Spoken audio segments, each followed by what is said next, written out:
সবাই খেসে ধরে বাপের কলা খাও তোমার বলবে সবাই খেসে ধরে বাপের কলা খাও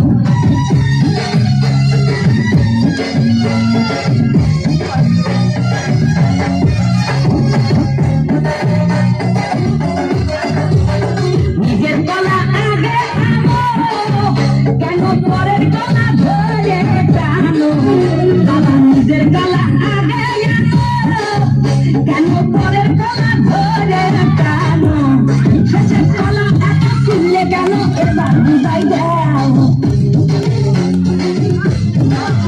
শেষের কলা এত খুললে কেন এবার বুঝাই দাও সব কলা খাওয়া শেষ হলে এবার নিজের কলা খাও বাবা রে কলা খাওয়া শেষ হলে এবার নিজের কলা খাও আমার দয়াল বাবা কলা খাবা গাছ লাগাইয়ে খাও দয়াল বাবা কলা খাবা গাছ লাগাইয়ে খাও পরের গাছের পানি কেন মিট মিটাইয়া খাও বাবা রে পরের গাছের পানি কেন মিট মিটাইয়া খাও আমার দয়াল বাবা কলা খাবা গাছ লাগাইয়ে খাও দয়াল বাবা কলা খাবা গাছ লাগাইয়ে খাও পরের গাছের পানি কেন মিট মিটাইয়া খাও বাবা রে পরের গাছের পানি কেন